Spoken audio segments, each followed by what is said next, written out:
Hello అండి. ఈరోజు వీడియోలోని నిహాల్‌కి స్కూల్లోని క్రిసలిస్ డే అండి. అది ఏంటో నాకు తెలీదు. నేను ఎప్పుడు వినలేదు. ఫస్ట్ టైం విన్నాను.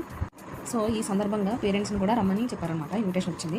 సో, అందుకని చెప్పి యమ స్పీడ్‌గా ఆటోలో ఎక్కేసి 3 ఆటోలు మారి వెళ్ళానండి. 3 ఆటోల్లోనూ కూడా బేబీ సీట్‌లో కూర్చోబెట్టేసి తీసుకెళ్లారనమాట డ్రైవర్లు. సో, అందుకని చెప్పేసి స్కూల్ దగ్గర నడుస్తూ వెళ్తుంటే కొద్దిగా పీస్‌ఫుల్‌గా బాగుంది కదా! మరి జనం ఎవరు లేరు. జనం ఎవరైనా ఉన్నారనుకోండి సిగ్గేస్తుందన్నమాట ఫస్ట్. సో, అందుకని చెప్పేసి ఎవరు లేని దగ్గర చక్కగా వీడియో తీసుకున్నా.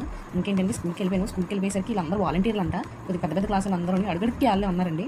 ఇక చూడండి మన లిల్లీపుట్లు అందరూని సెకండ్ క్లాస్ అనమాట. వీళ్ళందరూ సెకండ్ క్లాస్ పిల్లలు. చక్కగా స్పీచ్ చేస్తున్నారు. చూడండి మనోడు ఇచ్చిన స్పీచ్ అంటే పెద్ద పెద్ద పారాగ్రాఫ్లు కాదండి. చిన్న టాపిక్ ఇచ్చారనమాట. దాని మీద పిల్లలు మాట్లాడాలి. సో, ఒక్కొక్కరికి ఒక టాపిక్ ఇచ్చారనమాట. వీడికి ఇచ్చిన టాపిక్ ఏంటంటే సాఫ్ట్వేర్ మీద చెప్పాలన్నమాట. ఒక చిన్న పారా అంతే. ఇది ఫస్ట్ మనం చెప్పేశాడు మనోడు స్పీడ్గా. లక్కీగా నేను ముందే ఎలాంటి గెస్ట్ చేస్తాను కాబట్టి తెలియదు కదా.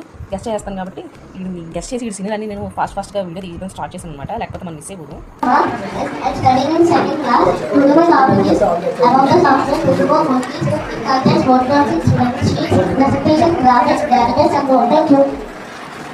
నెక్స్ట్ టైం ఆర్ట్ అండ్ క్రాఫ్ట్లు అండి.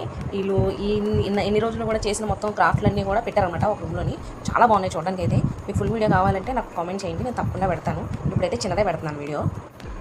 అబ్బా బుద్ధిమంతరాలకి ఎంత సీరియస్ చదివేస్తుంది అనేసి మీరు చింత చిగురు పప్పులను మళ్ళీ కాలేజ్ వస్తున్నారు. అసలు కాలేజ్కి అది రివ్యూ అడిగారు అనమాట పిల్లలు, పెద్ద క్లాస్ పిల్లలు. సో, అందుకని చెప్పేసి రివ్యూ ఇస్తున్నాను, నేను రివ్యూ రాస్తాను అనమాట ఎలా ఉన్నాయి ఏంటని చెప్పేసి. మొత్తం చూడాలు స్పీచ్లు అన్నీ అయిపోయండి. ఇప్పుడు లంచ్ టైం స్కూల్లోని పాపం చిన్నపిల్లలకి టీచర్లు కూర్చోబెట్టి తినిపిస్తున్నారు. ఇదిగోండి మన ఆన్లైన్లో ఆర్డర్ చేసింది కదండి బ్యాగ్లు, అందులో ఒక బ్యాగ్ అనమాట. ఇది పాపం చిన్నదైపోయింది, అయినా సరే ఏదోలా అడ్జస్ట్ చేసి పంపించాను. కానీ అప్పుడు కొన్నప్పుడు చూసుకోలేదండి. ఈ లోపు ఐస్ క్రీమ్ షాప్ కనిపించింది అనమాట. ఐస్ క్రీమ్ షాప్ కనిపించిన తర్వాత కొనుక్కోపోతే ఎలా చెప్పండి. ఇద్దరికి 2 ఐస్ క్రీమ్ కొనుక్కొని పక్కనే ముస్టోల్లో తినేసి బయలుదేరం అనమాట. ఈ రోజు అంతా కూడా ఆటోలు చాలా వెయిట్ చేయాల్సి వచ్చిందండి. ఎందుకో తెలియదు కానీ దొరక ఆటో దొరికింది అంటే ఈ ఆటోని మినీ థియేటర్ చేసేసుకున్నాడు అయ్యా. చూడండి మొత్తం ఫోటో ఫ్రేమ్లు చిన్న టీవీ స్క్రీన్ కూడా పెట్టేసుకున్నాడు. దానికి తోడు పెద్ద పెద్ద సౌండ్లు. వామ్మో నాకైతే ఫుల్ షాక్ అయిపోయింది నేనైతే. ఈ ఆటోల గురించి వెయిట్ చేసిన వెయిటింగ్కి ఎంత చిరాకు వచ్చేసిందంటే నా దుప్పని తీసుకెళ్ళి అలాగా జడేసేసుకున్నాను. అంత చిరాకు వచ్చేసింది నాకైతే. ఇప్పుడు ఈ ఆటో దిగేసామండి. ఆటో దిగిన తర్వాత వేరే ఆటో ఎక్కాలన్నమాట. అదే ఆటో ఎక్కాల్సిన దగ్గర స్పాట్ పక్కనే ఒక చిరుకాసం బండి ఉందన్నమాట. సరేలే ఊరే తాగుతావేంట్రా ఆటో వచ్చేలోపు అంటే వద్దమ్మా నేను తాగను అన్నాడు. సరేలే అన్న ప్యాకింగ్ చేసేయండి ఒక 2 గ్లాసులు అంటే అమ్మ బాటిల్తో తీసుకెళ్ళండి చక్క 60 రూపాయలు అన్నాడు అనమాట. 3 గ్లాసు వస్తుంది. పోనీలే ఇంకేముంది చక్క 60 రూపాయలకి బాటిల్తో ఇస్తున్నాడు లీటర్, నీకు బాగుంది కదా అని చెప్పేసి చేయమన్నాను అనమాట. ఇక్కడ లక్ ఏంటనుకున్నారు, ఏ ఆటో అయితే మేము ఇప్పుడు దిగాము సేమ్ ఆటో మళ్ళీ రివర్స్ వచ్చిందన్నమాట. అతను వేరే దగ్గర బేరం దొరకలేదంట. అందుకని మళ్ళీ మా దగ్గరికి ఏదో దేవుడు పంపించినట్టు వచ్చానైనా. ఎందుకంటే ఎంత ఎండండి బాబోయ్, అసలు ఎండాకాలం స్టార్ట్ అయిపోయింది, భయంకరంగా ఉంది బయట. బయటకు వెళ్ళేటప్పుడు జాగ్రత్తగా వెళ్ళండి.